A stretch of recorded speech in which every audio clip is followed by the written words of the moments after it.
ఇప్పుడు కజ్జికాయలు ఎలా చేయాలో చూద్దాం రండి.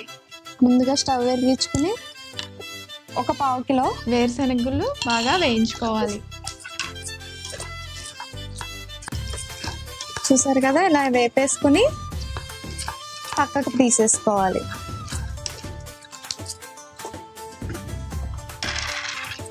హండ్రెడ్ గ్రామ్స్ నువ్వులు, ఇవి కూడా దోరగా వేపేసుకోవాలి.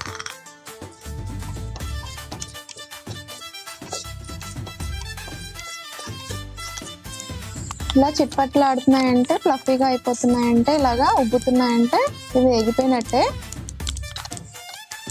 ఇవి కూడా తీసేసుకుని పక్కన పెట్టేసుకోవాలి.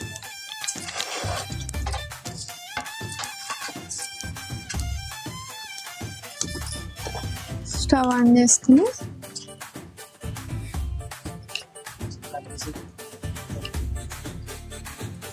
ఒక 2 స్పూన్స్ 2 or 3 స్పూన్స్ నెయ్యి వేసుకుని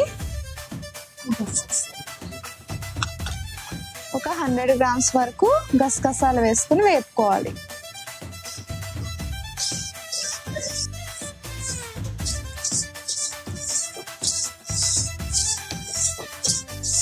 గసగసాలు మనకి ఇలా చిప్పట్లు ఆడుతున్నాయంటే వేగిపోయినట్టే. ఇందులోనే ఇది ఒక 1/2 kg కరాచీ రవ్వ,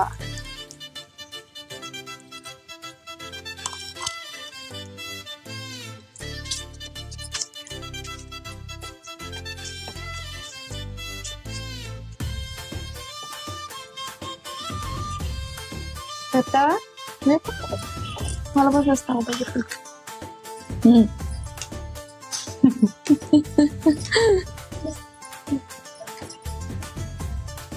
ఇలా పచ్చివాసన కొంచెం ఇది బాగా రోస్ట్ అవుతే మనకి చాలా మంచి టేస్ట్ వస్తుంది. సో ఇలాగా పచ్చివాసన పోయేదాకా వేపేసుకోవాలి. ఇది కూడా వేపేసుకుని పక్క తీసి పెట్టేసుకుందాం.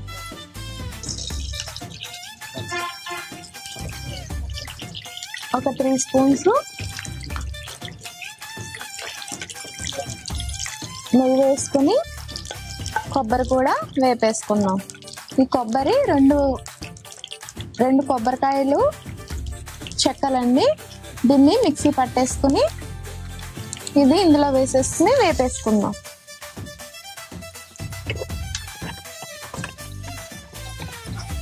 ఇది కొంచెం బాగా వేగాలి. వేగకపోతే మనకి త్వరగా పాడైపోతుంది. కొద్దిగా నెయ్యిలో బాగా వేపాలి.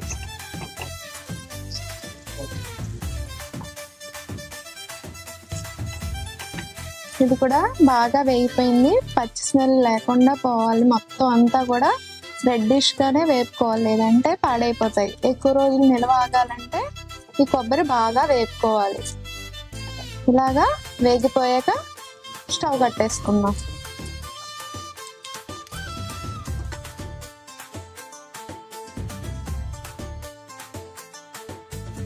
ఇందులో వేయించిన కొబ్బరి, వేయించిన కరాచీ నూక, గసగసాలు, ఇందులో 1 kg పంచదార వేసాము.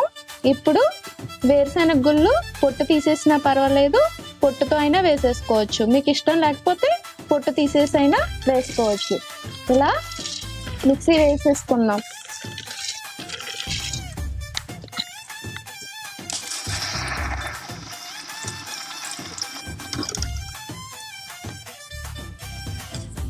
ఇలా మనం దీన్ని ఇలా బరకగానే ఆడుకోవాలి. నోటికి తగులుతూ ఉంటే మంచి టేస్ట్ వస్తుంది. సో ఇలా బరకగా ఆడుకుని ఇందులో కలిపేసుకుందాం. ఇప్పుడు నువ్వులు కూడా అలాగే మిక్సీ వేసేసుకోవాలి.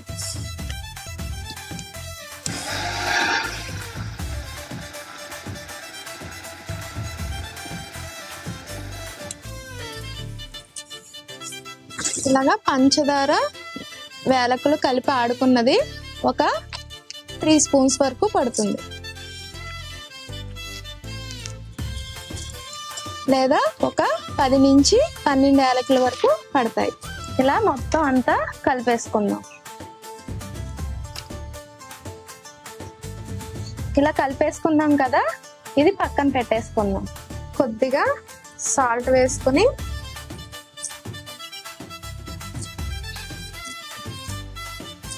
మొత్తం ఇలా కలిపేసుకుని వాటర్ పోసుకుంటూ కలిపేసుకోవాలి. ఇలా మన చపాతీ పిండి ఎలా కలుపుకుంటాం అలాగనే కలుపుకోవాలి. జారుగా కలుపుకోకూడదు, మన కజ్జికాయలు సరిగ్గా వేగవు. సో కొంచెం గట్టిగానే కలుపుకోవాలి. ఇలా కేజీ పిండి ఇలాగా చపాతీ పిండిలా కలిపేసుకోవాలి. ఇప్పుడు వీటిని ఇలా చేసుకుని పూరీ ప్రెస్ లో గానీ లేదా మన చపాతీ కర్రతో గానీ చేసేసుకుని ఒత్తేసుకోవాలి.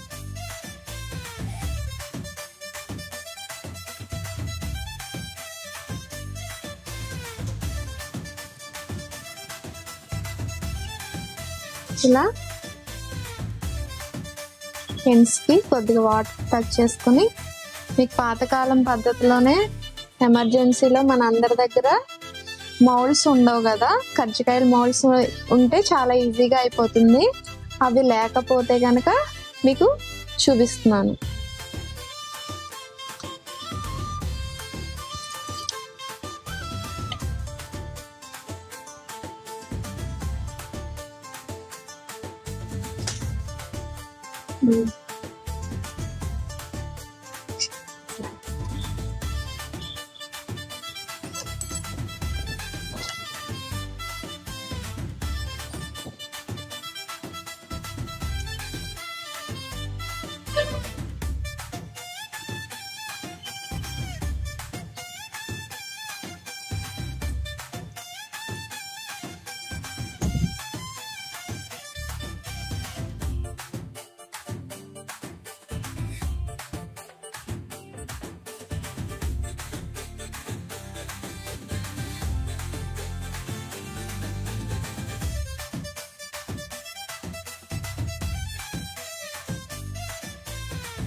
చూసారు కదా, ఇలా ఈ కలర్ వస్తే మనకి ఇవి బాగా క్రిస్పీగా ఉంటాయి.